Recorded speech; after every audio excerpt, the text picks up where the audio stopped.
लगभग साल भर से विमल को लेकर मैं बहुत कुछ सुन रही हूँ। कहीं ना कहीं से किसी ना किसी की फुसफुसाहटें मेरे कान में पड़ ही जाती हैं और मेरे जहन को झकझोर देती है। शुरू शुरू में तो मैंने इस ओर ध्यान ही नहीं दिया, पर जब हमारे खास मिलने जुलने वाले लोग अपने बीच अचानक मुझे पाकर बात करते करते रुक जाने लगे, तब मजबूर होकर मुझे इस बारे में सोचना पड़ा।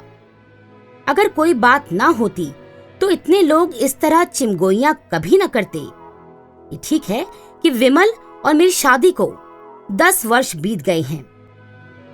हम लोग उम्र की उस सीढ़ी पर खड़े हैं जहां से प्रौढ़ावस्था या तो शुरू हो जाती है या शुरू होने के करीब होती है।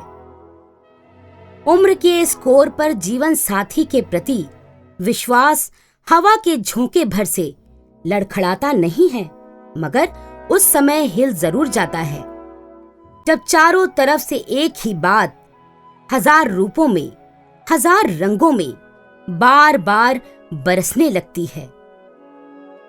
विमल को लेकर बहुत बातें बहुत लोगों ने कही, हल्की जबान वालों ने भी और भारी वजनदार जबान वालों ने भी।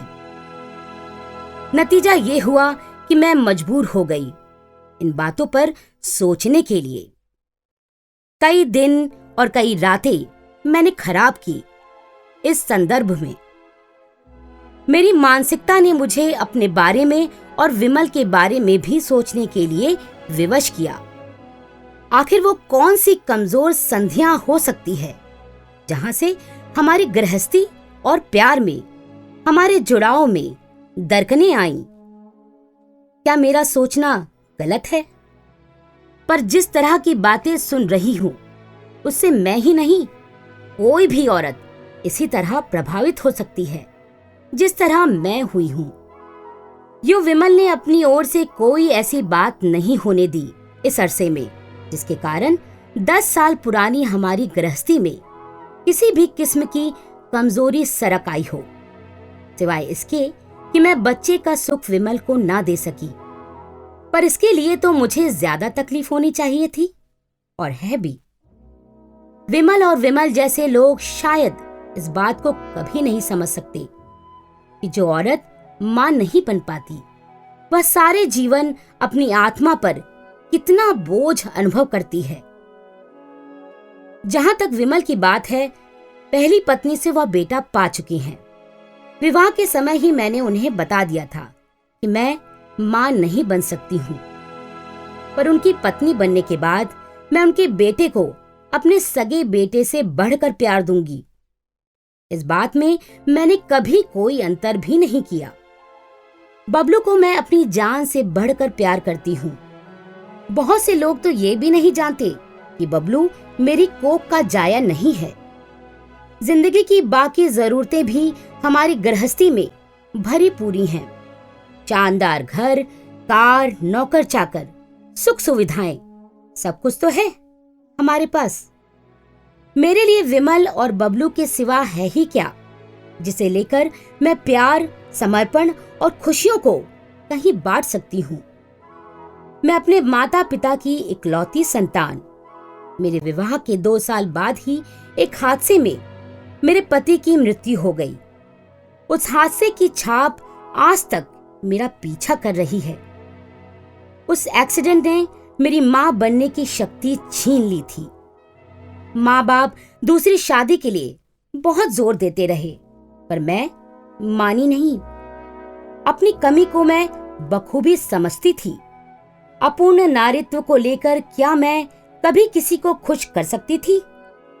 तभी विमल मेरी जिंदगी में आया। उसकी पहली पत्नी से एक बेटा था। मेरी कमी को उसने नकार दिया। मेरे संघर्षों का अंत हो गया, और शायद विमल के भी। हम विवाह संबंध में बंध गए। विवाह के बाद विमल मेरे ही घर में शिफ्ट हो गया। मेरी जिंदगी दोबारा शांत नदी की तरह बहने लगी, और विमल एक प्राइवेट कंपनी में वह जनरल मैनेजर है। पहली पत्नी की मृत्यु के बाद उसे कोई बहुत बड़ा आघात लगा था। ऐसा मालूम नहीं पड़ता था। हाँ, बेटे को लेकर वह चिंतित अवश्य था।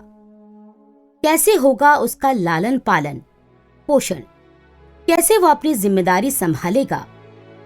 उसकी अपनी तनख्वाह ऐसी कुछ ज्यादा नहीं और अभी सारी जिंदगी पड़ी है। महत्वाकांक्षी वह था ही। अपने सपनों को पूरा करने के लिए उसने दूसरी शादी कर ली।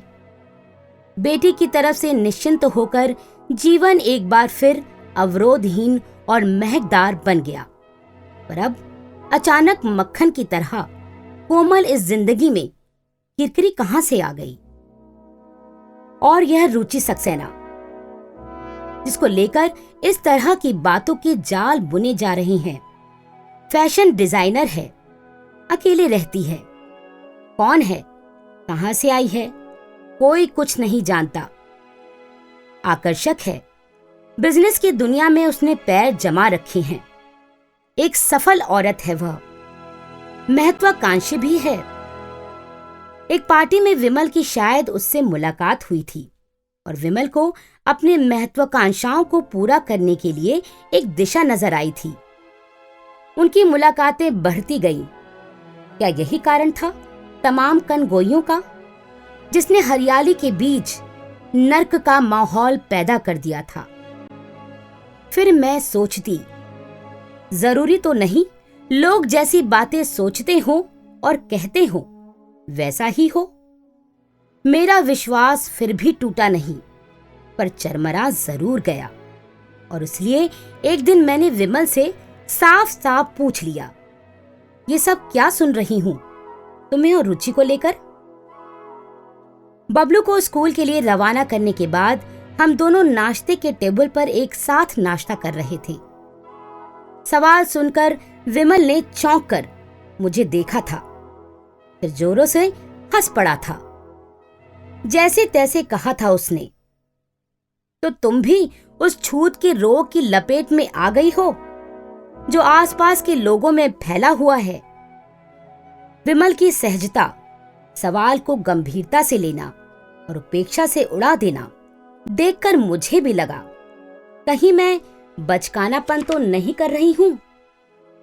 सिर पिटाकर सफाई दी थी मैंने, नहीं नहीं वह बात नहीं है, पर जिस तरह की बातें होती रहती हैं उनसे अच्छा नहीं लगता है।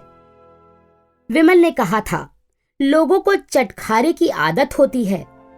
कहीं कोई मर्द औरत को अकेली बात करते हुए या हंसते हुए देख भले, बस बहाना भर चाहिए। और क्यों ना हो, उनकी कुंठाओं को व्यक्त करने के लिए कोई जमीन तो चाहिए ही। ये बात भी कुछ इसी तरह की है। मैं कुछ कहूं इससे पहले उसने कहा था, रुचि सक्सेना देश की गिनी चुनी फैशन डिजाइनरों में से एक है। उसे बड़ी बड़ी पार्टियों में जाने की आदत है। बड़े बड़े लोगों से संबंध बनाने से ही उसका व्यापार बढ़ता है। उसकी सोसाइटी कुछ हाई फाई लोगों की है। जाहिर है कि एक दो पार्टियों में लोगों ने उसे और मुझे एक साथ देख लिया हो और बस पतंगे उड़ने शुरू हो गई। देखता हूं तुम भी उसी भीड़ में शामिल होने जा रही हो। नहीं नहीं, मैंने तो यूं ही पूछ लिया था। मुझे शर्मिंदा होना पड़ा था, अपने पर ही हंसी आई थी।